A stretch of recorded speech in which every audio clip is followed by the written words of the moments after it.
Hey, how you doing, guys? This is Tony Tone, the Chess Salcedo. Guys, today I'm going to show you a cool little trap for black. If you're playing the black pieces, and it's really cool. It's called the fishing pole trap, and it's great for when white plays the opening, the very famous and popular opening that a lot of grandmasters play called the Ruy Lopez, which is a Spanish opening.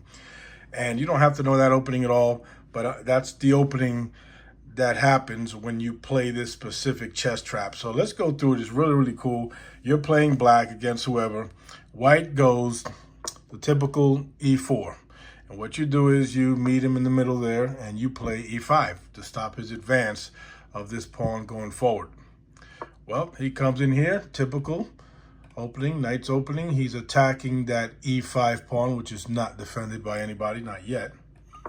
What do? We defend the pawn. So we both have a equal development with one knight out.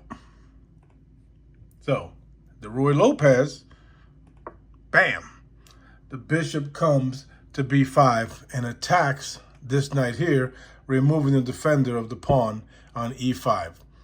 Now, you can do a lot of different things here, and we're not going to go over any of that. We're literally just going to look at this fishing pole chess trap, which is cool. Of course, your opponent has to make these moves in order to execute the trap, but this is very popular, actually. So instead of defending the pawn here, which is a typical move, the d6, the pawn in d6, which protects the pawn on e5 in case he takes the knight on c6. Another typical move is simply developing the knight. So now you have an equal development with white here. Now, a lot of times, they won't take this knight. They're simply going to castle. So in this case, if your opponent castles, bam, this is what sets up the fishing pole trap. So he looks nice and safe over here. He's castled. He has his little pawn fence.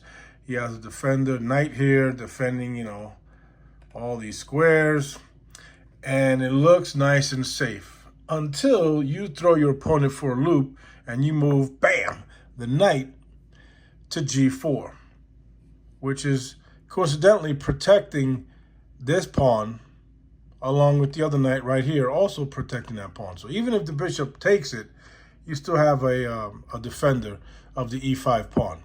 But we're not concerned with that right now at all. We don't even care if he takes this knight here. We don't care if he takes his pawn, because we have other plans. We want to execute this trap, and this is what happens here. When I move this knight here, initially, not initially, but the impulse for an opponent, especially if they're a beginner or intermediate, is to kind of panic and say, oh my God, this knight is too close to my king side. What do I do? So typically what they do is, bam, they try to get that knight out of there by pushing the h3 pawn, attacking the knight, right? Well, what we do is we actually don't mind if we take that knight, if they take the knight at all, because we're coming in, bam, with this h5 push. Why? Why do that? Why not? Let's go back here. Why not simply move the knight back where it came from here, right? No, we're going to push forward. Why? Because if he takes the knight, we take his pawn, and it opens up this h-file leading to his camp. So what happens is he takes, I take, it opens up this file, which is beautiful for black, and it's attacking his knight. We're going to get his knight back, even if he doesn't move it. So we gave up a knight to open up a file to attack his knight. But what happens is they panic, and they don't fully understand what's going on. They don't recognize this as a trap of any kind. He can't go here. He'll lose it to the queen. He can only move back or move back over here to h2, right? So typically what they do is, boom, they get out of the way and they come there. But what they don't see is, bam, here comes the queen that was sitting on his home square all the way up to h4. Now we have a battery along this file, and we have mate on either h2 or h1. So white has to do something here. What is he going to do? If he moves his pawn up, he loses the knight and it's checkmate. If he moves this here, what happens is I'm going to come in with the knight. Actually, no, I ain't. Sorry. I'm going to still take this knight. I get it back. I have an open file, and he has an unsafe king. Or what I can do is, if he does move this pawn here, I push this pawn forward, and I stop him from moving to his escape square on f2. But let's see how this ends, and we'll go through different variations. So what he can either take me here with the knight or the queen. Let's say he takes me with the queen. He's attacking me. Who cares? Look what I do. Bam. You see the little hashtag right here? That means checkmate. He's done. So if we go through all of this really quick, we got the Ruy Lopez. Boom, we come out. I bring that knight out. He attacks. I don't care if he attacks. I hope he takes me. He takes me. I take him back. He moves the knight back. I come in with the queen. He takes me. Checkmate. Well, what do we do if he does a different move? Right? So I told you, if he moves this here, we push up this pawn right here, preventing him from going to his escape square. Right?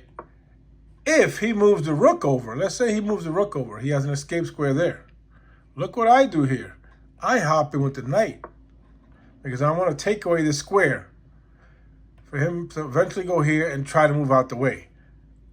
Right? So I move there. I don't know what he's going to do. Let's say he takes me here. This is checkmate. Let's say he moves there.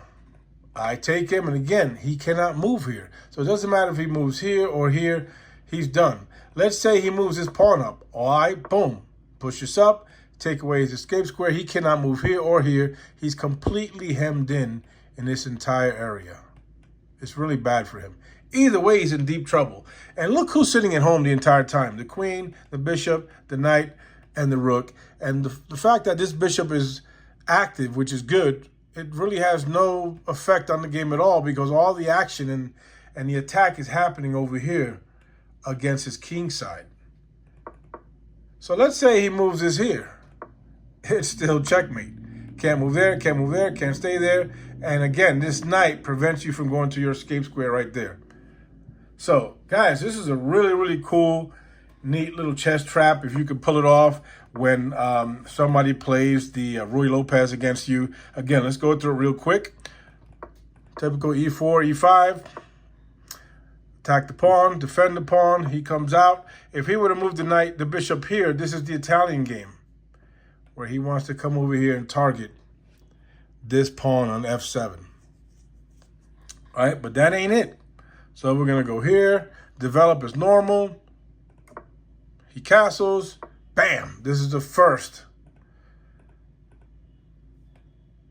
indication that there's a trap coming. He tries to get this baby out of the way. I don't care. He takes, I take. We open up this file beautifully because we're coming in for the infiltration to attack. Bam. He goes there. I come in. He takes, I take. And I showed you all the other different variations if they made different types of move, what to do in the situation. Either way, he is completely in passive mode and defensive mode. Again, all these pieces are dead. None of these have moved. All the action is happening here on these two files. This is a beautiful knight to come hopping here into the d4 square, a beautiful outpost, stopping and preventing from the king going to the escape square on e2. So, guys, I hope you like that. Again, that's called the fishing pole chess trap. If you recognize your opponent is playing as white against you, the Ruy Lopez, once you learn some of the openings and a lot of different openings in chess, man, if they don't recognize your trap and they think you're crazy for move that knight up to G4, they're not going to know what hits them. It's going to take them by surprise, and you're going to be able to pull off a quick checkmate against an opponent who's trying to use a super cool, very popular and advanced complex opening called the Ruy Lopez, which is the Spanish opening. So, guys, I hope you thought that was cool. Please subscribe. to my YouTube channel. Hit that notification bell button so you can see new videos that I post. I'm trying to create at least 1 or 2 videos per week, at least one, just, bringing you more content and helping you gain a better and deeper understanding on your chess journey of this great, profound game. All right, guys, thank you for watching. Please subscribe. This is Tony Tone, the Chess Salcedo. I am out. Peace.